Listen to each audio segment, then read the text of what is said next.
calling all forward-thinking estheticians. It's time to redefine the art of skincare and embrace a revolutionary approach that begins with your client's skin cell health. I'm pharmacist Ben Fuchs, welcoming you to Truth Treatment Systems, where beauty begins at the cell. We believe you're not just a beauty professional, you are a healthcare professional. You want to make a positive difference and you want to make a good living, and we will help you do both. We're here to support your out-of-the-box thinking and empower you to question traditional products, outdated formulations, and old-school ingredients. Imagine a world where solutions to the skin's enigmatic conditions lie just beyond the horizon. At Truth, we're not just a skincare brand, we're a movement that encourages you to explore better solutions and find that aha moment that changes the game. You are an artist and a healer of the skin, and we're here to provide the canvas and the tools for you to create tailored protocols, leaving generic ones in the past.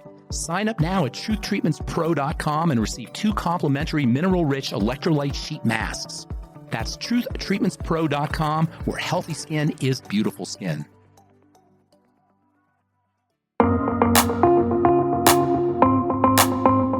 Hello and welcome to ASCP and the Rogue Pharmacist with Benjamin Knight Fuchs. In each episode, we'll explore how internal and external factors can impact the skin. I'm Maggie Stasek, ASCP's Program Director, and joining me is Ben Fuchs, Skincare Formulator and Pharmacist. Hi, Ben. Hello, Maggie. Ben, hydration is key to healthy skin, but how does it truly impact our complexion, and how do things like age and skin type come into play? You know, when I do my talks and I ask people, how many people have dry skin? Everybody raises their hand. In fact, I mean, it's like super rare for somebody not to have dry skin. But do babies have dry skin? Typically not. Children have dry skin? Typically not, unless they have some kind of health condition, which is really important because dry skin is a health condition. The reason people have dry skin is because of health issues. And we really have to get this through our head that things that show up on the skin are indicators of things that are happening in the body for the most part. Occasionally, what's called contact reactions, like allergic reactions, poison ivy or latex or nickel. But for the most part, things on the skin begin on the inside, and the skin is talking to us through its symptoms. The skin is telling us there's something wrong internally. So rosacea and eczema and psoriasis and these things that we consider to be skin problems are really manifestations of something that's going wrong inside the body, which is important for 2 reasons. Number one, because it's something you want to listen to because you can make corrections if you know what's happening inside the body. And number 2, because you can't do really a lot on the outside of the body because these are the end results of things that are happening inside the body. Nothing exemplifies this more than dry skin. In fact, I would venture to say, you're an esthetician, you may have a different opinion. I would say it's the number one problem that people have with their skin. Hyperpigmentation is close, but dry skin is probably the number one problem. But we sell $10 billion a year in moisturizing creams in this country. There are people who have moisturizers in their purse and in their locker and in their office and 2 in their bathroom and 1 in the car. And there are people who can't go 15 minutes without putting a moisturizer on their skin. You know, I worked for Blistex. That's how I learned my skincare. I got my skincare skills. The lips are like super skin. They're sticking out. So they're subject to extreme forces. They're more extremely affected, I should say, by the environment because they're sticking out. So nature has equipped the lips with lots of ways to stay moist. But you know, there's people who can't go 10 minutes without putting chapstick on. I have a lot of friends like that. You probably know people like that. Why is it that we have this epidemic of dryness, even though we're selling billions of dollars of moisturizing creams? People have moisturizers everywhere. People are using chapstick all the time, or Blistex, or Lips, or Carmex, or whatever, lip medicine. What the heck is going on here, right? This is an interesting problem. Well, there's so many issues here. First of all, people don't know they have dry skin. You don't know you have dry skin. You know you have rough skin. You know you have hard skin. You don't know you have dry skin. You can't perceive skin dryness. What's more, so-called moisturizers, I'm doing air quotes here, right? Moisturizers are nothing of the kind. What is moisture? It's water. If you take a sponge and you dip it in water, you say it's moist, right? When you put a moisturizer on your skin, does it feel like a wet sponge? No, it doesn't feel anything like a wet sponge. It doesn't feel anything like hydration. It feels like slick. It feels like oil. It feels like silicone. You haven't done anything to moisturize the skin. But because what we think is dry skin is really hard skin, the so-called moisturizer, which is oil and wax, softens It does not moisturize. It softens. There ain't no moisturizing happening. They shouldn't even be called moisturizers. In fact, I have to call them moisturizers when I'm talking, but I hate using that term because they're not moisturizers. They're softeners. You say, why is that important? Because moisturization is important for health. If you don't change the moisture level or the moisture quality of the skin, you have a skin health problem that will lead you to accelerated aging, that could lead to skin diseases, that could ultimately even lead to skin cancer if you don't change the hydration, because the water level of the skin is critical for chemistry to occur. The chemistry of the skin occurs appropriately when the hydration level is appropriate. And when you put a moisturizer on your skin, you think you've done something. All you've done is soften. You haven't changed the hydration of the skin. But it's even worse than that, because when you put a so-called moisturizer on your skin, you occlude. And this occlusion suppresses chemistry. Ironically, the most important chemistry that it suppresses is the chemistry of hydration. So the more moisturizer you use, the more moisturizer you're going to need. The more moisturizer you use, the drier your skin will be. And this is most exemplified by the lips, which, as I say, is an extreme version of the skin.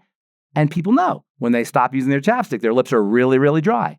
And other people will know when they stop using their moisturizing lotion, their skin is really, really dry because the moisturizers have suppressed skin chemistry.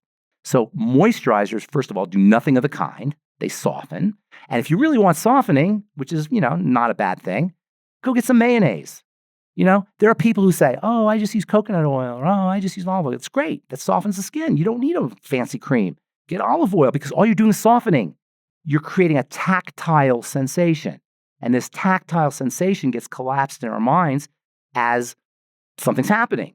No, nothing's happening. In fact, something's anti-happening because you're suppressing. So what the heck do you do is the question, right? Well, first of all, we got to understand the skin structure, right? The skin is layered. Got 3 main layers. If you ask most people, they'll tell you 2 layers. I say 3 because the third layer is distinct from the second layer.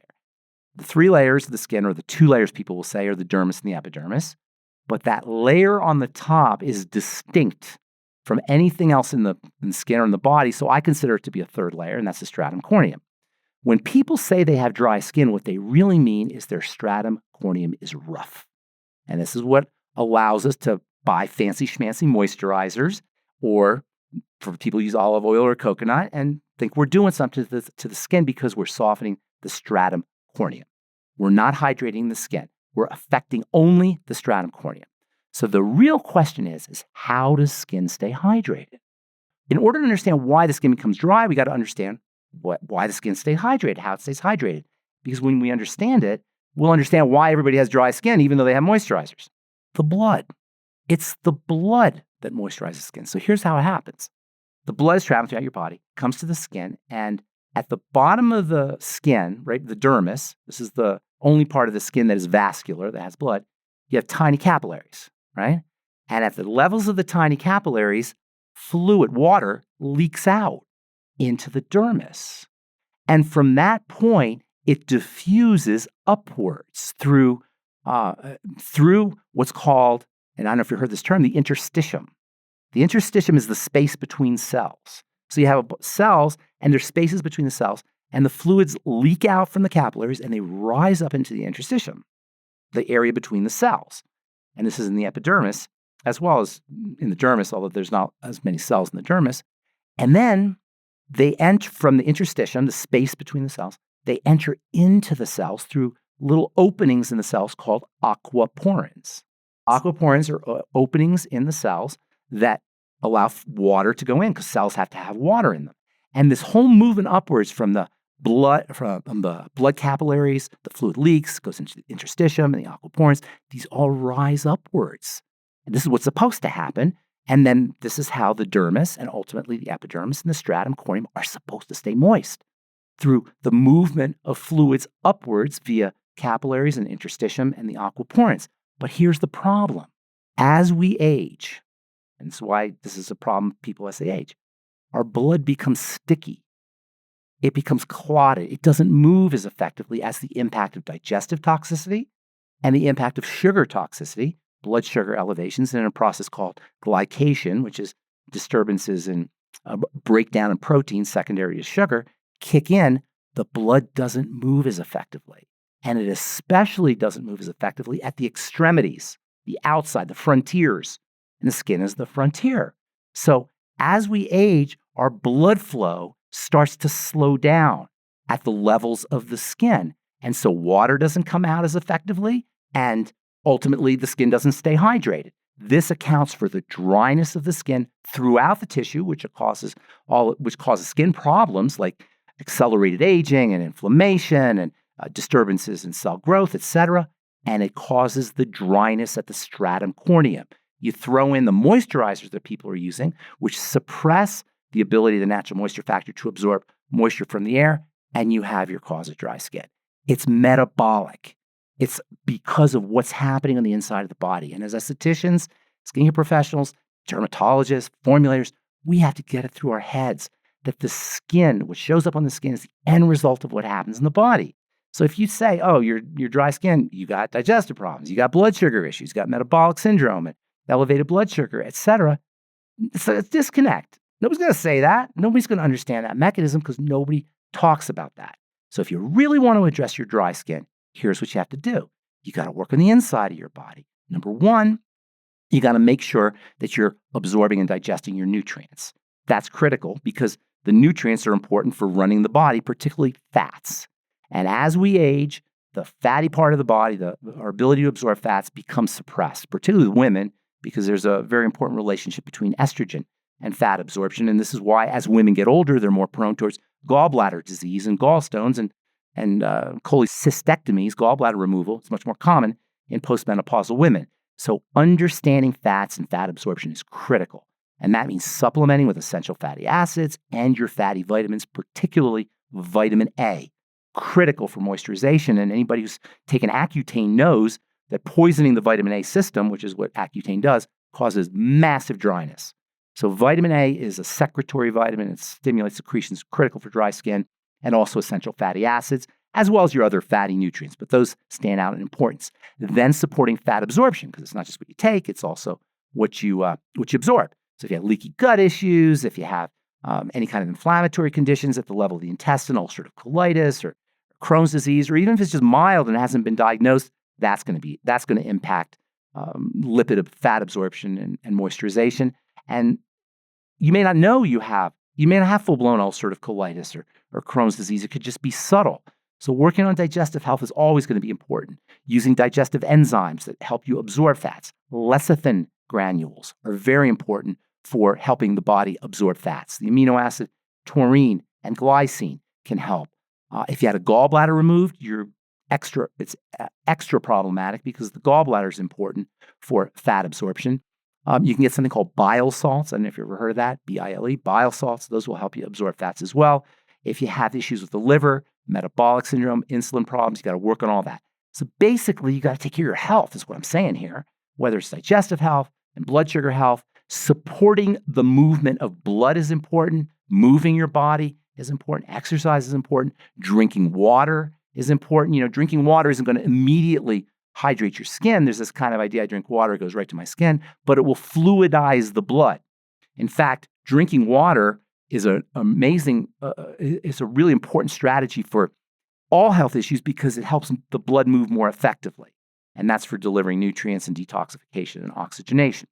From a topical perspective, stimulating blood flow is really important. Lymphatic massage can be very important.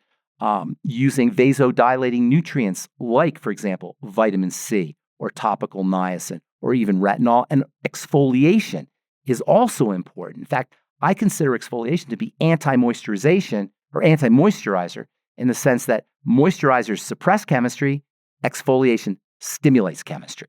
So moisturizers will suppress the ability of the skin to stay hydrated. Exfoliation turns it on, which is counterproductive or counterintuitive a little bit because, when you say, oh, exfoliation is going to make your skin moist, we don't think that. We think it's going to make your skin dry, but in the long run, it will turn things on and it will stimulate blood supply. And then we come to the issue of the stratum corneum because that's really where the discomfort comes from. Yeah, hydration of the epidermis and dermis are important for anti-aging and for skin health, but the discomfort comes from the surface, the stratum corneum. So supporting natural moisture factor production is critical. Moisturizers suppress it. Exfoliation turns it on. The natural moisture factor is produced as the keratinocyte is rising up to the top to become the corneocyte. And so stimulating the production or the movement, enhancing the movement, the transit, speeding up the transit time of the keratinocyte from the bottom to the corneocyte not only improves the strength of the barrier and the natural moisture factor, but it also improves the production of lipids. Now, I should tell you this, as the keratinocyte is rising to the top to become a corneocyte, you know what I'm talking about, become the barrier, it's shape-shifting. And as it's shape-shifting, this keratinocyte goes from round and plump and juicy to flat and dead at the top, just like people, round and plump and juicy, flat and dead. It's kind of morphing. And as it's morphing, inside, the molecules internally are becoming the natural moisture factor. That's how the natural moisture factor is formed. And to me, this is the coolest thing in all of skincare and maybe in biology. As it's shape-shifting, it's throwing its contents overboard. And those contents that get thrown overboard become the skin lipids. So as the skin cell is rising from the bottom to the top, it's morphing. The internal structure is becoming the natural moisture factor. And the contents are being dumped overboard, becoming lipids. And that's how the barrier stays strong. That's how the natural moisture factor stays abundant. And that's how the lipids are produced to seal the skin surface. So encouraging the movement of cells from the bottom to the top is how you keep the stratum corneum healthy. And by using exfoliating aids, even something like a loofah pad, but I love alpha hydroxy acids. I'll tell you why they're even better in a second. But anything you do to exfoliate will turn things on and will stimulate blood supply. And that will help fluidize the blood, hydrate the epidermis and the dermis. I like alpha hydroxy acids as exfoliators. I'll tell you why. Because alpha hydroxy acids, they will exfoliate and in turn signal to the keratinocyte and the fibroblast to get going. In other words, control wounding. But they do something else very interesting. Alpha hydroxy acids are acids. And acids tell cells to move. They kick cells in the butt, if you will. And that's why if you're going to the gym and lift weights, you'll get strong. But if you lift weights until you feel the burn, you get super strong. Acids are, without getting into too much chemistry, protons, which are really how we measure acid, they're the marker of acids, go into cells and say, hey, let's get going because there's some stresses here. Acids are a sign that there's stresses. And when the body sees stresses, it interprets them as a need to grow. That's why we work out. And so alpha hydroxy acids will give you two mechanisms of hydration. Number one, they'll exfoliate, turning everything on. They give you two mechanisms of everything, anti-aging and everything else. They'll exfoliate and they'll turn everything on. And secondly, via the release of their protons, their acids, if you will, they're chunks of acid. That's not exact, but for our purposes, that'll do. They kick the cell in the butt. And they tell the cell to get going and to get moving. So bottom line, dry skin is a metabolic issue and a digestive issue. It's an inside-out condition. And that's why you're not going to treat it with a moisturizer. In fact, a moisturizer so-called moisturizer suppresses chemistry. You want to treat your dry skin just like you want to treat your hyperpigmentation, your psoriasis, your rosacea, whatever it is, your eczema, as a health condition. We have marginalize the importance of the skin to being just a superficial covering that's like there to make us pretty, which is great, but it's an organ. It deserves the fully fledged attention that your heart and your liver and your spleen get when it comes to treating it as a health system. And so we want to begin to see our dry skin as a health issue. Work on sugar, work on the digestive system. I didn't mention hormones, but those are also involved. Things like estrogen is very important, and also progesterone and even testosterone. Those also play a role. And then from a topical perspective, instead of a moisturizer, use an exfoliator to stimulate. And then after you exfoliate, use vitamins, topical vitamin C especially, which calms the skin down, which protects skin fats, and also supports the health of the skin. You don't need a moisturizer. You need topical nutrition, alpha hydroxy acids, and take care of the internal side of your body. And when you do that correctly, believe it or not, as weird as it sounds, you will never have dry skin again. That concludes our show for today, and we thank you for listening. But if you just can't get enough of Ben Fuchs, the ASCP's Rogue Pharmacist, you can find him at truthtreatments.com. For more information on this episode or for ways to connect with Ben Fuchs or to learn more about ASCP, check out the show notes.